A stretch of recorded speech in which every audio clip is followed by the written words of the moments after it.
Welcome back to Africa 54. In part 2 of our interview with Nigerian President Goodluck Jonathan, viewers Peter Clottey asked the president about his legacy ahead of the country's 2015 general election. In the first place, I want people to know that within the period I've served this country, that I meant well for Nigerians.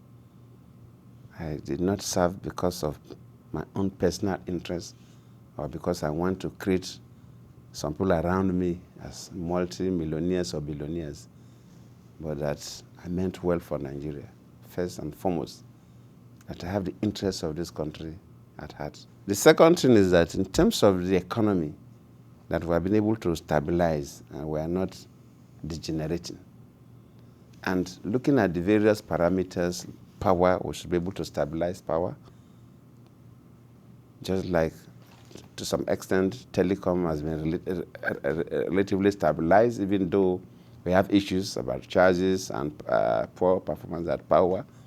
We're able to bring agri back to where it was before. Those are aspects of diversifying economy.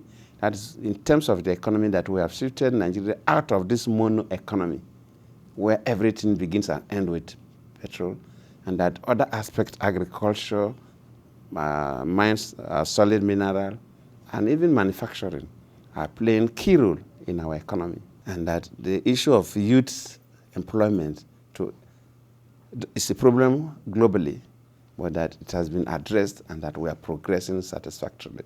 Ahead of the 2015 election, what would you want your legacy to be in terms of employment for the youth, in terms of improved living conditions, and how people view you as a president? One thing I pray is that before I leave, that we have stabilized the security issues in the country reasonably well. It's a big challenge, you know, we have.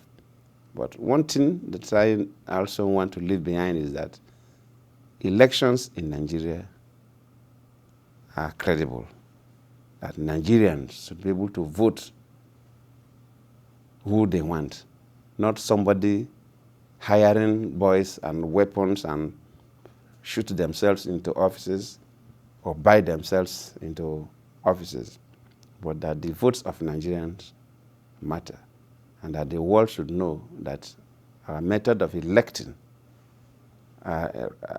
those who govern us, either as executive, at the executive level as governors, chairmen of local governments or presidents, or at the parliamentary level, that they are duly elected by their people.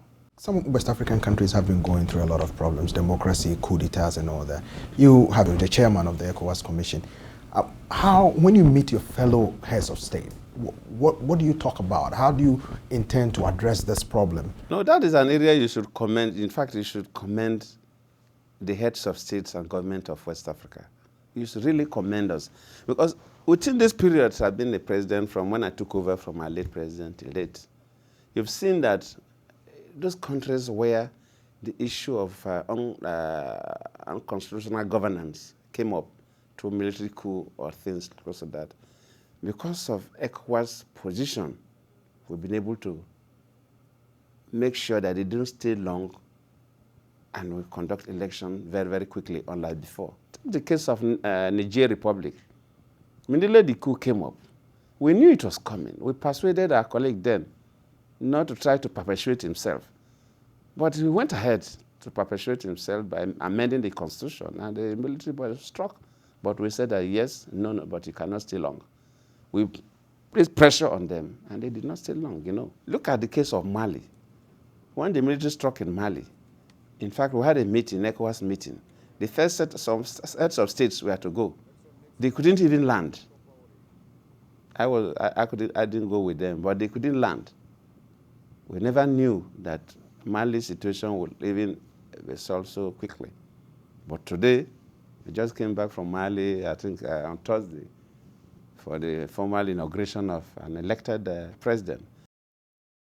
Well, that was VOA's Peter Clottey speaking with Nigerian President Goodluck Jonathan.